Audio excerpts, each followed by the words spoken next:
Y'all remember the video that I made where I marked up AUDUSD, Australian dollar versus US dollar, right?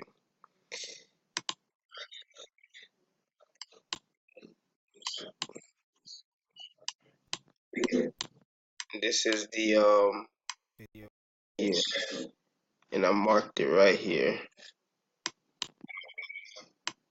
all the way down, right here.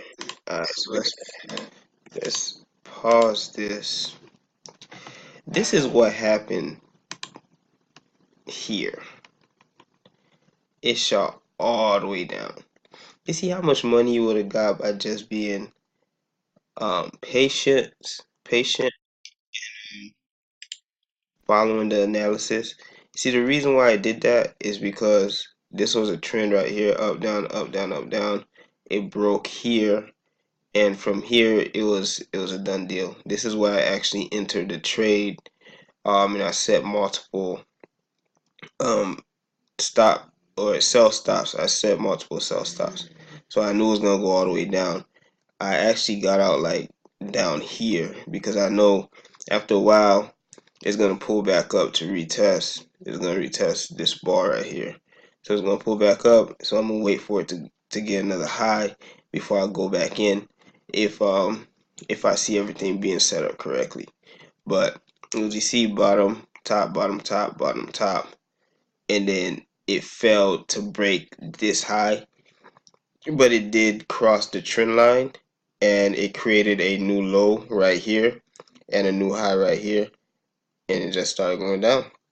So that was that, AUDUSD made the move that I predicted, based on market structure.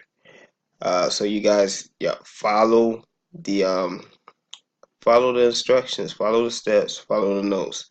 Mark the higher chart time frames. You could have went down to a lower chart time frame and you could have got in. See, I just usually enter where it breaks like this here. See, like right here, you could have got in. And I saw this right here. I saw the reversal candle, and that's all you needed. And then boom, boom, and that's all it is, man. I'm trying to tell you, man. It's not as hard as you make it. You just gotta focus and practice patience. That's all.